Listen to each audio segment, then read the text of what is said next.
This conference will now be recorded. Voilà, à partir de maintenant, donc on est enregistré, la session est enregistrée. Donc étant donné qu'on a commencé avec 5 minutes de retard et que la matière d'aujourd'hui est quand même et technique et condensée, vous allez probablement un tout petit peu déraper sur l'heure de théorie. Ça sera peut-être plutôt 1h10, 1h15. Mais voilà, pour le reste, le format reste exactement comparable aux autres modules. Je voulais quand même rappeler aussi, parce qu'il y a quelqu'un qui m'a envoyé un mail dans lequel je me suis rendu compte qu'il s'est trompé en fait. Vous avez reçu un devoir au moment du module 1, donc de faire la SWOT, l'analyse SWOT de votre activité par rapport à l'ensemble du contexte bruxellois et du contexte Good Food. Donc ce devoir, il n'est pas dû pour aujourd'hui, il est dû pour la semaine prochaine, la session, le module numéro 4, la session du 7 juin. Et donc c'est pas aujourd'hui que vous allez débattre de ce devoir-là.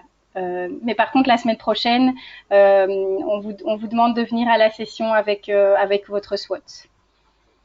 Voilà. Eh bien, Jonathan, je te laisse la parole. Bonne formation. Profitez-en bien. Ok, je remercie Caroline. Bonsoir, je vais peut-être juste très court me représenter. Donc, je m'appelle Jonathan, je suis directeur de la société Ecovia et je me spécialise dans tout ce qui est économie circulaire, mais aussi tout ce qui est analyse de cycle de vie et tout ce qui est plastique. Et pour l'instant, je travaille entre autres en tant que conseiller environnemental, mais aussi durabilité pour entre autres le groupe Colruyt et d'autres 3-4 autres entreprises en Flandre. Voilà. Aujourd'hui, je vais vous amener dans l'histoire de tout ce qui est le cadre législatif autour des activités Good Food. Il y a beaucoup, mais vous inquiétez pas, on peut toujours revenir en détail sur les différents slides. Alors, je vais commencer tout doucement par une petite intro et puis passer aux différentes thématiques allant des déchets même, allant vers les emballages, puis les matériaux et les activités spécifiques qui peuvent être liées à vos activités. Et je vais terminer avec des aspects au niveau de l'alimentation même et la réglementation spécifique qui peut être importante quand vous avez des activités comme dans des bâtiments ou à l'extérieur pour finaliser la présentation. Alors, naturellement, je pense qu'il faut répéter un peu le cadre. On est ici dans le cadre de la philosophie Good Foods et donc je vais passer directement à la présentation. Alors, quand on parle de tout ce qui est législation au niveau Bruxelles, mais aussi dans les autres régions, il faut savoir que souvent la législation dépend très fort du domaine où vous êtes actif. Donc, ça peut être dans le domaine social, économie, sécurité alimentaire. Et chaque point là va clarifier quelle législation est en cours. Mais en plus, c'est un niveau supérieur, c'est que si une législation peut être au niveau européen, fédéral, régional et local. On voit de plus en plus des choses qui arrivent au niveau européen, mais l'interprétation peut être de temps en temps différente par pays ou même par région en Belgique. Et naturellement, la lourdeur de la législation va fort dépendre de l'activité principale que vous avez et aussi où vous prestez votre activité. Alors, premier aspect, c'est tout ce qui est déchets. Alors, très simple, au niveau de la politique déchets, ça, c'est déjà une compétence régionale, c'est-à-dire que la réglementation va être différente dans les différentes régions, mais la base reste la même chose. Ça veut dire qu'on est toujours basé sur d'abord la prévention des déchets, la réutilisation, le recyclage, et si nécessaire, incinération ou mise en décharge. Mais non, mise en décharge est très rare et souvent spécifique pour certains produits ou certains déchets. Donc, je pense ici moins important. Un autre aspect, c'est que dans chaque région, vous allez voir que chaque région a ses règles de tri aussi. Donc, quelle fraction doit être séparée, quelle fraction doit être mise à part et sera recyclée ou incinérée par après. Et ça peut être différent, fort différent entre les différentes régions. Mais chaque région a déjà développé un cadre autour de cette législation, donc dit clairement qu'est-ce qui est nécessaire, avec qui vous devez travailler pour être en alerte au niveau de vos déchets. Alors, quelles sont les obligations principales ici? Il y a tout ce qui est déchets non ménagers. Donc là, vous êtes obligé en fait de faire un tri à ce niveau-là. Et aussi sur les flux qui tombent sous l'obligation de reprise. Je vais y revenir sur ceci plus tard. Alors, ça veut dire quoi? C'est le premier point, donc déchets non ménagers, c'est d'avoir chaque fois quelqu'un qui vient reprendre vos déchets. Donc, ça veut dire avoir un contrat avec quelqu'un ou un collecteur qui va le faire pour vous, des certificats qui confirment que vous avez fait une collecte et qu'à part après, il y a eu aussi eu un traitement. Alors, avec qui vous pouvez travailler, ça va être des collecteurs reconnus par la région, donc dans ce cas-ci, la région bruxelloise, mais des listes sont disponibles en ligne pour voir avec qui vous pouvez travailler. Par exemple, Bruxelles Propreté est une des sociétés avec qui vous pourriez travailler à ce niveau-là. Alors, il y a des règles spécifiques pour certains types de déchets, surtout tout ce qui est déchets animaux, déchets de construction, amiante et substances dangereuses. Je ne vais pas ici aller en détail, mais sachez que quand vous avez ce type de déchets qui se libèrent dans vos activités, il peut y avoir la réglementation supplémentaire, par exemple sur comment vous devez stocker les déchets jusqu'à chez qui vous devez les faire traiter. Deuxième partie, c'est la responsabilité du producteur élargi. Donc, c'est en fait certains types de déchets où les producteurs mêmes sont responsables pour le déchet. Ça veut dire qu'ils sont responsables pour la gestion, donc avoir récupéré les déchets, mais en même temps aussi la valorisation ou le recyclage par après. Alors, beaucoup de mots assez complexes, mais en soi, je crois que les activités derrière sont connues. Par exemple, c'est une société ou une ASBL comme Recupel qui va s'occuper de tout déchet équipement électronique, ou un BBAT qui va s'occuper de tout ce qui est pile ou récupération de batteries ou lampes de poche. Comment ils s'organisent ces différentes organisations? C'est un peu en fonction du type des déchets, mais aussi en type des quantités qui sont proposées. Par exemple, un BBAT va vous proposer ou bien des boîtes, une petite boîte pour tout ce qui est petite batterie. Si vous êtes dans tout ce qui est batterie plus grande par rapport à des chargeurs, ben, il va vous proposer des plus grands collecteurs à ce moment-là. Mais chaque tri ou chaque système aura son propre système de récupération. Alors, tout ça pour les déchets. Je passe à un autre sujet, les emballages. Alors, pourquoi j'ai mis quelques slides ici sur les emballages? Il faut savoir que dès qu'on parle de nourriture, ben, la protection ou le transport ou proposer ou livrer des produits ou nourriture, il faut un emballage quelque part. Donc, je répète tout court ici la définition. Donc, ça peut servir à contenir, protéger ou charger ou décharger l'aliment ou le produit et le livrer, finalement le présenter par exemple par rapport au client. Et c'est le cas dans toute la chaîne, ça veut dire dès la matière première jusqu'au bout, jusqu'au consommateur qui finalement va le jeter après sa consommation. Et ça inclut aussi tous les articles jetables, donc qui peuvent être utilisés temporairement, ne fût-ce que pour la consommation, et puis vont aussi être jetés par après. Alors, quelles sont les choses importantes par rapport à l'emballage? C'est que c'est souvent quelque chose qui est oublié. Donc, il ne faut jamais oublier que l'emballage fait partie d'un produit et va aussi interagir avec le produit. Ça va jouer sur la conservation, ça peut être un point, mais tout ce qui est protection des produits peut être important aussi. Pourquoi c'est important d'attirer l'attention sur ce point-là d'emballage? C'est aussi qu'il y a beaucoup de nouvelles réglementations qui sont en cours au niveau des emballages. Entre autres, qu'est-ce qui doit être recyclé, qu'est-ce qui doit être trié. Et il y a de nouvelles législations qui sont en train de se préparer aussi au niveau de l'Europe. Et puis, souvent, les obligations derrière les emballages sont sous-estimées, donc il vaut mieux de temps en temps arrêter ce type de législation-là. Alors, quelles sont les législations autour des emballages? D'un côté, il y a la matière, comment l'emballage est fait. Là, il faut surtout, là c'est des aspects de normes, il faut surtout faire attention qu'on ait des matériaux d'emballage qui sont reconnus à être utilisés en Europe. Donc, classiquement, on parle du petit CE, donc c'est les normes pour être sûr que l'emballage est en ordre. Pourquoi c'est nécessaire? C'est que par après, quand l'emballage peut être recyclé, il faut éviter qu'il y ait des contaminants dans l'emballage. Ça veut dire qu'il pourrait avoir un impact négatif sur le recyclage par après, ou même au préalable, avoir un souci avec votre produit, qui pourrait en fait, par exemple, interagir avec le produit et le rendre, par exemple, nocif ou non comestible. Deuxième aspect, quand naturellement l'emballage est utilisé, il y a tout l'aspect de la gestion du déchet par après, la prévention autour de ça.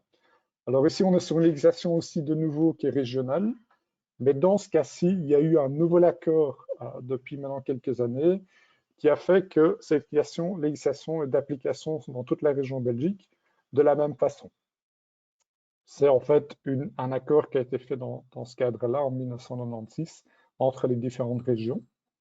Alors ça veut dire quoi? Ça veut dire qu'en fait, partout dans les 3 régions, vous aurez les mêmes obligations. Et les obligations sont surtout d'application sur les gens qui vont introduire l'emballage en Belgique. Donc si vous importez ou si vous emballez vous le mettez sur le marché belge, vous serez obligé de suivre ces obligations-là. Alors, elles sont quoi? Il y en a 3 de base.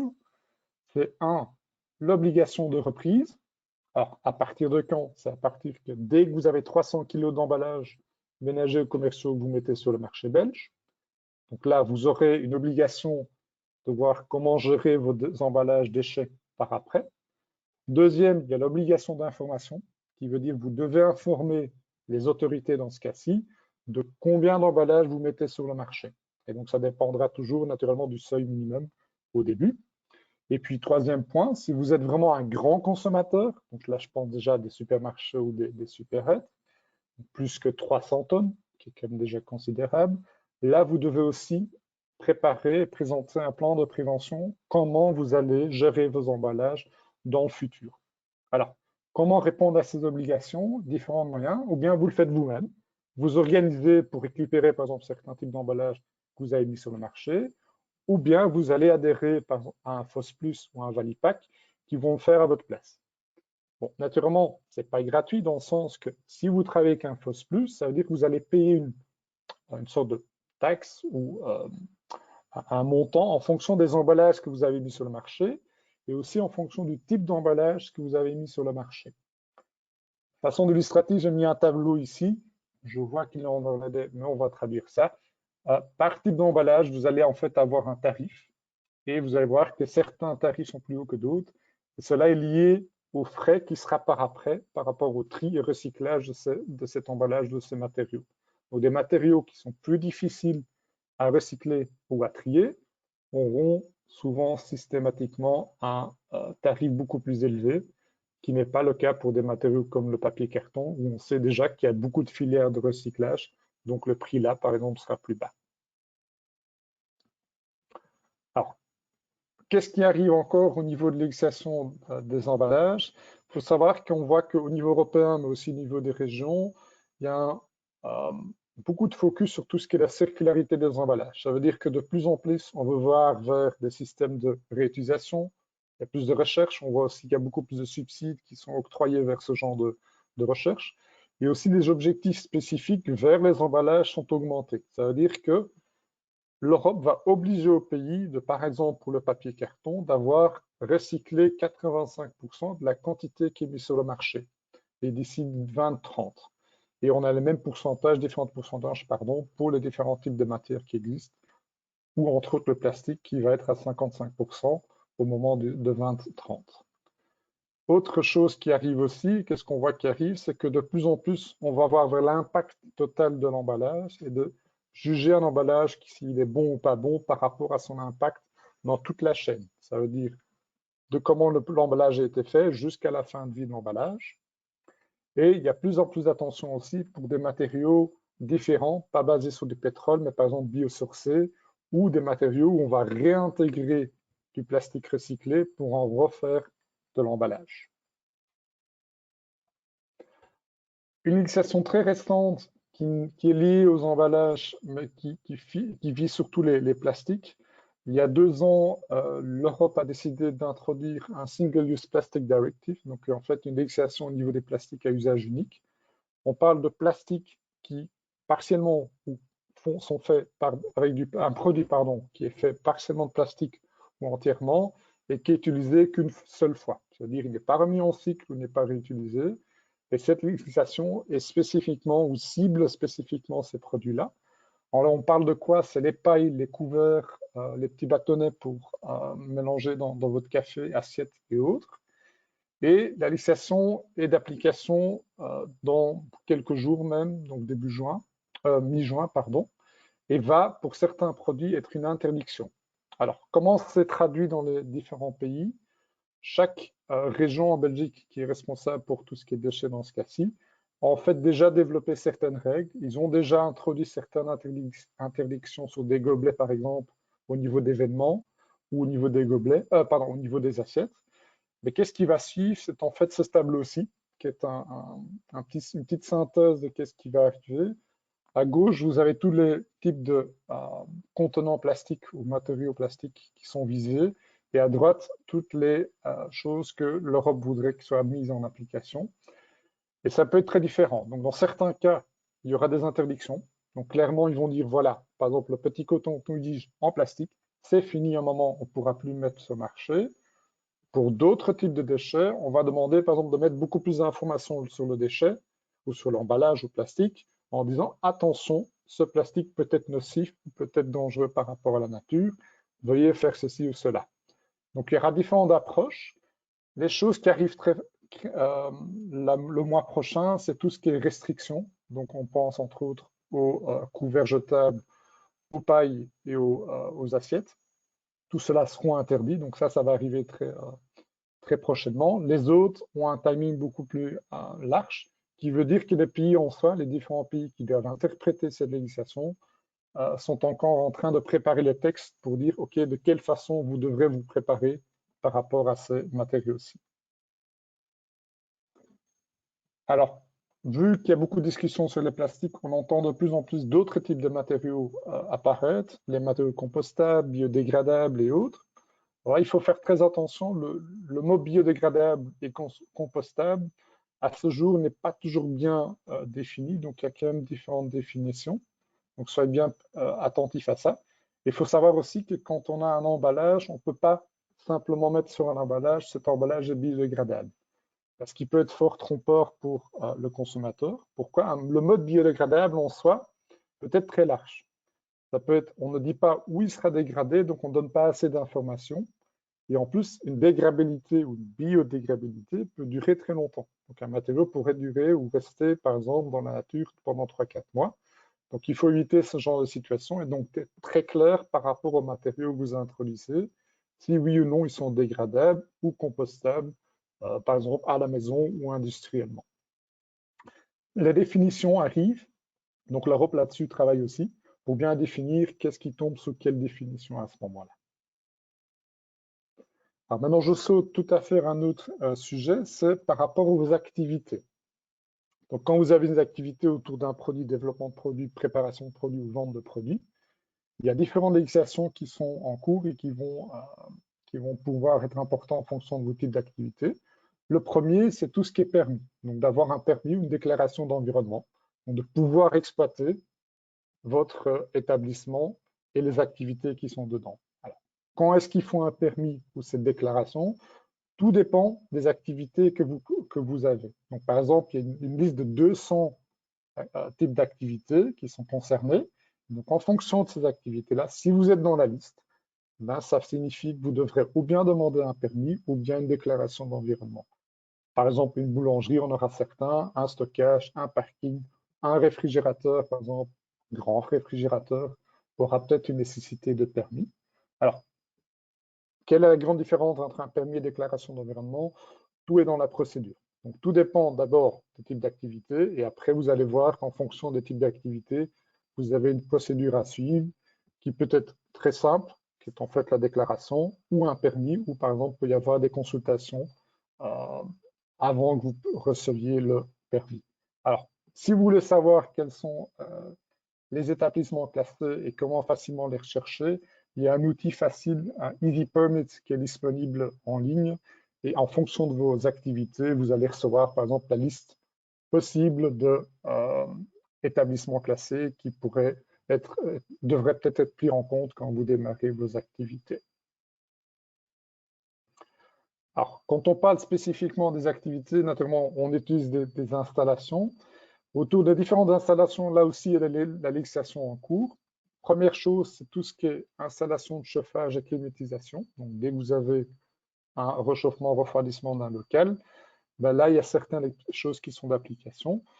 C'est très ressemblable à ce que vous voyez aussi chez vous à la maison. C'est par exemple, si vous avez une chaudière à gaz ou à mazout, ben, il faut la faire contrôler. Si vous avez un chauffe-eau au gaz, par exemple aussi, ou un système de climatisation, il y a certaines règles d'application.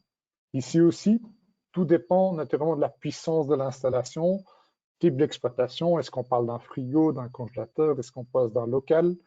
Donc tout ça va aussi clarifier si vous devez passer par un conseiller technicien ou un responsable technique qui va vous faire le contrôle et voir si l'installation est en ordre. Alors ici, on ne parle pas de petite installation.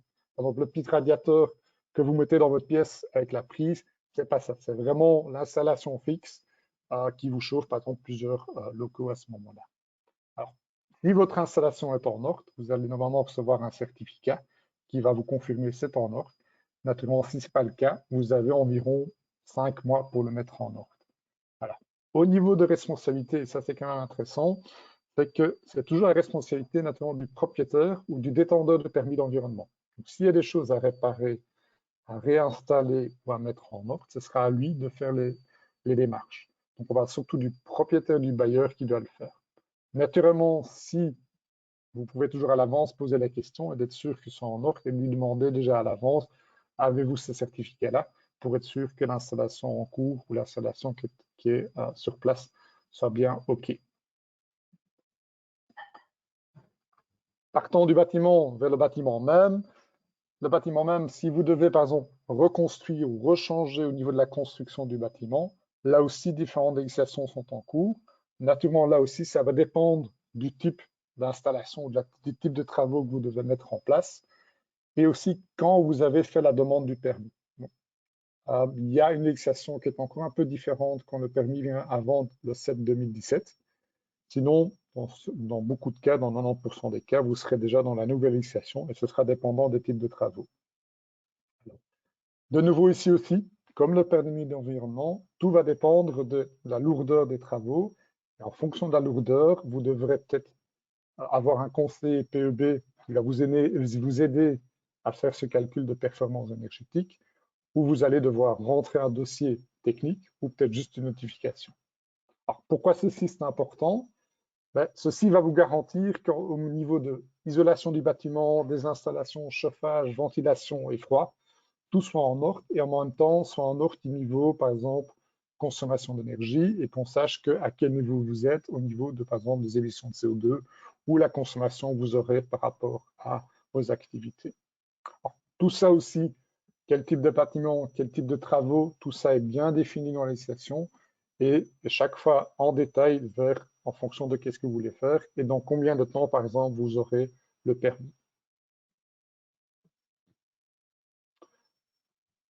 Naturellement, quand on parle d'activité, l'activité peut prendre la place dans une région, dans une ville ou dans une rue.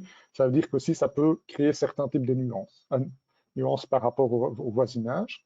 Un des très importants, surtout quand vous avez des activités en ville, c'est le bruit. Alors, à Bruxelles, on fait la différence entre différents types de bruits. On parle des bruits sons structurels classiques. Ça en fait 3 types. Il y a les installations. Qu'est-ce que vous utilisez? Climatisation que vous avez pendue au mur ou sur le plafond, système de chauffage, l'évacuation de chauffage. Le bruit du voisinage, donc les travaux, marché, votre terrasse, un café, intérieur, restauration et autres. Et puis tout ce qui est trafic routier. Donc si vous faites livrer, donc les transports, la livraison, circulation de vos consommateurs par rapport à votre magasin, par exemple. Tout ça va jouer un rôle ici. Alors, ici, qu'est-ce qui est important, c'est de savoir que, en fonction des activités que vous avez, il y a déjà des exigences légales. Donc, par rapport aux manipulations de vos objets, par rapport au trafic généré. Et toute cette législation va souvent dépendre de où vous vous situez, donc où est votre activité à Bruxelles par rapport aux riverains autour et par rapport aussi à la densité de population, par exemple, qui habite autour de vous. Alors, comment est-ce calculé ou à quoi vous devez faire attention? Vous allez avoir en fait des valeurs limites par rapport au bruit. Alors, ces valeurs limites, c'est exprimé en dBA, mais dépend, et ça c'est surtout l'information la plus importante, ça dépend très fort aussi, et ça va varier en fonction du jour, donc jour ouvrable, si vous êtes pendant le week-end, par exemple un samedi, dimanche, ça va dépendre aussi à quelle période de la journée, donc par exemple, logiquement, la nuit, ce sera plus sévère par rapport à la journée, et puis aussi, naturellement, comme je disais déjà, la localisation de l'installation. Êtes-vous dans une zone industrielle, zone verte, zone, par exemple, résidentielle? Pour ceci, il existe des tableaux, vous trouvez dans le lien en dessous, qui expliquent très bien dans chaque condition quelles sont les fixations en vigueur à ce moment-là. Spécifique, un autre type de bruit, c'est le bruit du voisinage. Alors, bruit de voisinage, donc qu'est-ce qu'on veut dire ici? C'est pas les transports, c'est pas les tondeuses à gazon ou toute autre activité scolaire, c'est vraiment le bruit que vous pouvez avoir, par exemple, par rapport à une terrasse ou à l'intérieur de vos établissements. Là aussi, ça va dépendre, comme précédent, de où est-ce qu'on est? Est-ce qu'on est à l'intérieur du bâtiment, à l'extérieur? Le type d'espace, l'heure de la journée de la semaine, et de nouveau aussi dans la région où vous vous trouvez. Et donc là, il y aura aussi différentes règles, quel bruit peut être accepté ou pas, par rapport à la région où vous êtes situé. Alors, ici, il y a aussi quelques dérogations. Par exemple, si vous avez des activités ponctuelles, je pense à une manifestation, je pense à une tente en plein air, il peut y avoir des dérogations qui doivent souvent être demandées localement auprès de la commune pour pouvoir recevoir cette dérogation.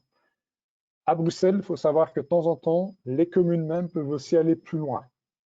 Donc, il suffit ici pas de juste regarder qu'est-ce qu'est la législation au niveau de la région bruxelloise. De temps en temps, comme par exemple à XL, il peut y avoir d'autres réglementations supplémentaires qui vont se rajouter, comme par exemple XL, où ils ont une fermeture fixe des terrasses à une heure spécifique au soir.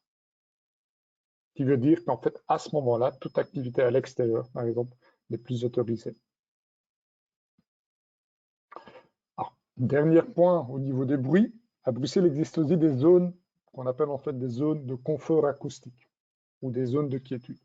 Alors, je ne vais pas les passer en détail, mais dans ces zones-là, il faut savoir que c'est des zones très spécifiques où là aussi, il y aura une protection spécifique par rapport au bruit. Donc, c'est pour éviter que dans ces zones-là, il y ait vraiment de nuisances, il y aura des réglementations supplémentaires. Donc, sachez que si vous voulez proposer une activité dans ces zones-là, soyez bien prudents par rapport à ce genre de situation, surtout au niveau de la législation du bruit. On revient au bâtiment. Alors ici, je vais aller un peu plus vite. C'est des petites réglementations que j'ai reprises, mais qui peuvent vous donner une idée si vous rencontrez ça pendant vos activités ou pendant la construction ou l'acquisition d'un bâtiment. Bien évidemment, tout ce qui est réglementation sur le stationnement. Donc, dès que vous avez un grand site, beaucoup de voitures qui vont par exemple arriver sur votre site, sachez qu'en fonction des places que vous allez proposer, il y a aussi différentes législations qui sont en cours par rapport à un plan de mobilité ou l'accessibilité de votre bâtiment. Quand vous allez vers un bâtiment, n'oubliez jamais peut-être de poser la question aussi, surtout si c'est des plus vieux bâtiments, tout ce qui est réglementation amiante, est-ce qu'il y a encore l'amiante dans le bâtiment? Qu'est-ce qui a été mis en ordre? Est-ce qu'il y a certains types de travaux qui seraient en cours ou qui vont être planifiés plus tard? On a parlé du chauffage à gaz tout à l'heure. N'oubliez pas, quand vous avez un chauffage à mazout, il y a d'autres dispositions qui vont se rajouter. Pensez entre autres au stockage du mazout même. Là aussi, il y a des contrôles à faire, entre autres par rapport au stockage même, mais par exemple aussi s'il est sous terre par rapport à la terre qui est autour, ou le sol qui est autour de le stockage ou de la citerne. Autre dernier, c'est si vous avez des installations à froid, je dirais déjà des plus grandes installations à froid pour tout ce qui est refroidissement, frigo, congélateur, sachez qu'au niveau de ces installations-là, il y a aussi une législation en cours sur les réfrigérants que vous utilisez. Donc, dans cette installation, on utilise en fait un sort de produit qui va faire l'échange entre la chaleur et le froid. Ça s'appelle un réfrigérant. Ce réfrigérant en soi peut être nocif, peut être dangereux au moment qu'il va se libérer vers l'air, par exemple, ou qui va provoquer, par exemple, des émissions de CO2 assez importantes. Donc, autour de ça, il y a beaucoup de législation, entre autres sur quel type de réfrigérant peut être utilisé et aussi de quelle façon cette installation doit être gérée. Donc, au plus grand que l'installation est, au plus de contrôle que vous pourriez avoir au niveau des installations même. Sautons tout à fait vers une autre thématique. Et ici, je vais avoir les derniers slides vont un peu être de la même façon. Premier aspect, si vous pensez à faire de l'agriculture urbaine, je dirais 3 grands aspects qu'il faut tenir compte. C'est 1, le code civil. Il faut bien regarder quel est votre choix de forme juridique, parce que ça va définir aussi de quelle façon vous devez mettre un contrat d'utilisation par rapport au propriétaire, par exemple, du terrain. Est-ce que vous allez passer en usufruit? Comment va être les règles d'accès? Est-ce que ça va être un système de concession, etc. Tout va dépendre, entre autres, de votre forme juridique et de la forme juridique, naturellement, de la personne qui va vous proposer le terrain. Deuxième, permis d'aménagement et d'urbanisme. Naturellement, si vous exploitez un terrain, il faudra bien voir où la région, où la zone où le terrain est situé et quelle est l'application par rapport à ce terrain à ce moment-là. Ça se peut qu'il y ait même au niveau communal certaines règles spécifiques qui sont d'application et que vous devrez respecter à ce moment-là. Dernier, c'est tout ce qui est aspect environnement et naturellement déclaration permis d'environnement comme j'ai mentionné un peu plus haut. qu'est-ce qu'il y a d'autre au niveau environnement? Par exemple, la qualité du sol. Dans quel type de zone vous vous trouvez, jusqu'à quelle profondeur vous pouvez creuser, par exemple, et est-ce qu'à certaines profondeurs, il y a peut-être un souci au niveau du sol? Et final, qui est naturellement important quand vous avez une agriculture urbaine, c'est tout ce que la gestion d'eau. Donc, où est votre point de source? Où vous allez récupérer l'eau de pluie, de quelle façon, etc. peut jouer un rôle dans les aspects environnement et éventuellement même dans votre permis ou déclaration d'environnement. J'étais très vite sur ces 3 points-là. Sachez qu'il y a un guide très clair et très large qui vous explique très bien tous ces différents principes et à quoi il faut faire attention à un moment où vous pensez à faire de l'agriculture urbaine. Un point que j'aborde souvent dans beaucoup de présentations et qui n'est pas toujours abordé dans les présentations de l'AFSCA, par exemple, c'est tout ce qui est insectes ou élevage d'insectes. Comme c'est quand même assez nouveau dans tout ce qui est alimentation durable, j'ai quelques slides sur ceci. Il faut savoir qu'on voit de plus en plus donc des insectes qui sont introduits comme ou bien nourriture ou bien aliments spécifiques pour des animaux, par exemple. Il faut savoir que maintenant, à ce jour, il y a des législations très claires au niveau européen qui va gérer tout ce qui est l'alimentation animalière ou basée sur insectes. Et que l'insecte en soi, maintenant, est aussi considéré comme un animal de ferme. Donc, il va tomber sur la même réglementation, par exemple, qu'une vache ou un cochon. Et donc, il va y avoir les règles spécifiques pour les insectes à ce niveau-là. Entre autres, par exemple, on ne pourra pas le nourrir avec des déchets de cuisine ou d'aliments emballés, par exemple le plastique. Il y a d'autres règles aussi sur comment il faut les traiter par après, comment il faut traiter les déchets qui viendraient ou les résidus qui viendraient de votre production, et comment, par exemple, traiter les insectes morts ou les insectes dérivés de vos produits. Tout ça, maintenant, aujourd'hui, est réglementé, et donc, il y a vraiment des choses à suivre à ce moment-là. Et tout va dépendre aussi, naturellement, de quel type d'activité vous avez. Est-ce que vous êtes juste un transformateur d'aliments? Est-ce que vous allez broyer des insectes, en faire encore un aliment par après? Naturellement, tout ça va aussi engendrer certaines règles, mais une grande partie, vu que quand vous travaillez sur de la nourriture, c'est naturellement la SCA, la réglementation de la SCA qui va être d'application, et vous allez tomber exactement sur les mêmes règles de base qu'une production de nourriture. Ça veut dire que toutes les directrices spécifiques par rapport à la consommation de produits de nourriture sera la même chose pour tout ce qui est commercialisation d'insectes ou d'aliments basés sur les insectes. Maintenant, si vous voulez vous lancer dans ce domaine-ci, naturellement, il faut être sûr que votre insecte de base soit reconnu comme un insecte qui peut être mangé ou qui peut être consommé. On appelle ça novel foods, pour donner le terme anglais. Et donc, il faut avoir quelque part une autorisation de pouvoir utiliser cet insecte pour de la nourriture. Alors, pour ceci, vous devez prouver qu'effectivement l'insecte peut est comestible. Alors, il y a différentes façons. Si vous savez montrer qu'il était déjà comestible avant 1997, bon, ça peut passer facilement. Non, sachez qu'il n'y a pas beaucoup de reconnaissance d'insectes qui sont avant 1997. Sinon, vous allez devoir demander un agrément en fonction du type d'insecte que vous utilisez, en fonction de la production que vous allez faire par après. Alors, qu'est-ce qui est important? Si vous voyez le même insecte, vous dites, tiens, je voudrais introduire ça en Belgique, ce type de production, et vous l'avez vu en France, en Allemagne, ce n'est pas parce que vous l'avez vu là-bas que ce sera automatiquement accepté en Belgique. Donc, et dans l'autre sens aussi. Donc, il est bien important de savoir que là aussi, de nouveau, vous devrez d'abord demander une autorisation au niveau de la Belgique pour pouvoir démarrer vos productions ou votre exploitation d'insectes à ce moment-là. Et comme je dirais déjà tout à l'heure, mais je vais peut-être très courtement répéter ici, donc produits élémentaires d'insectes ou denrées alimentaires contenant des insectes sont exactement la même chose. Donc toute législation que vous avez vue récemment avec Bullfotech et aussi d'application dans ces aspects-là quand vous faites des denrées sur base d'insectes. Autre sujet qui peut être abordé quand vous démarrez vos activités ou qui peuvent être intéressants, c'est tout ce qui est économie de partage. Alors, certaines activités peuvent être combinées avec l'économie de partage. On voit ça de plus en plus. Maintenant, il faut savoir que pour l'instant, au niveau international, il n'y a pas encore de définition claire qu'est-ce qu'est effectivement l'économie du partage. Bon, l'Europe a défini un morceau avec 4 règles, c'est-à-dire qu'il y a un engagement entre deux personnes, il y a une plateforme électronique, et c'est un échange de biens ou de ressources, souvent temporaires, et un transfert de droits de propriété. Mais on voit aussi différents d'autres noms. Donc, il faut savoir qu'à ce niveau-ci, la législation est un peu en retard, je dirais, par rapport à ce genre d'activité. Et donc, il y a beaucoup de questions qui se posent par rapport à ça. Par exemple, quel est le statut de la personne qui exploite ce genre de plateforme ou qui fait, par exemple, une partie du transport de cette économie de partage?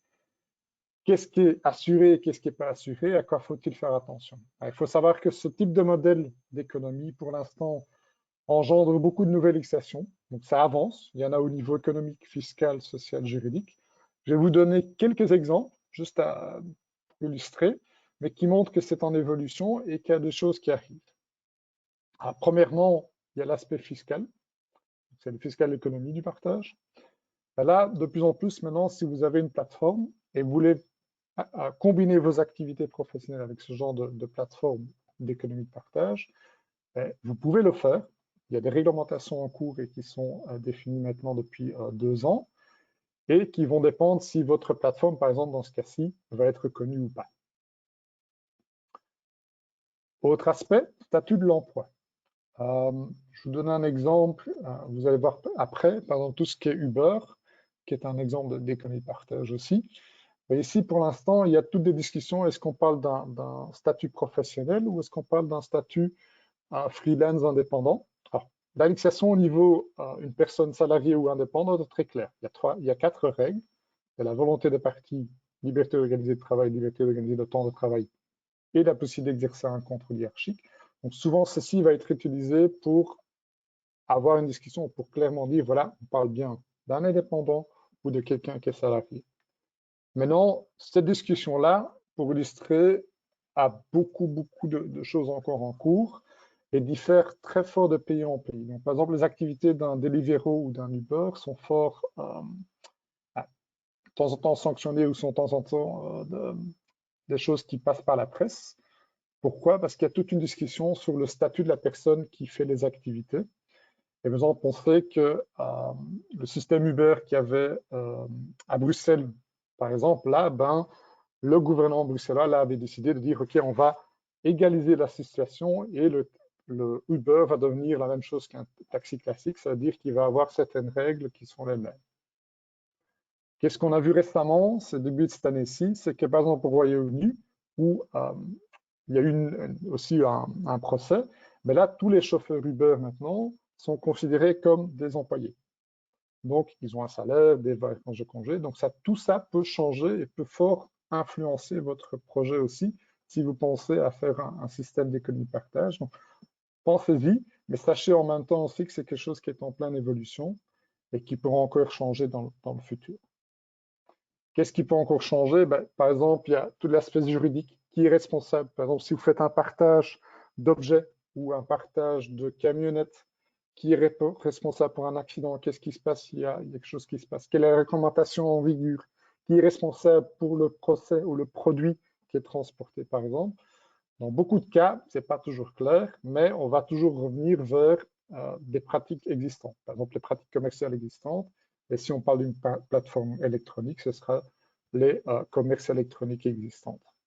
Et maintenant, qu'est-ce qu'on voit aussi de plus en plus? C'est qu'aussi les assurances vont de plus en plus proposer des produits dans ce cadre-ci. Par exemple, dans le partage d'objets, ils vont maintenant aussi proposer des assurances spécifiques pour ces produits-là qui permettent quand même de démarrer ce genre d'activité qui n'était pas le cas il y a encore 2 ans. Et je passe, voilà, je pense que je suis à la fin de ma présentation.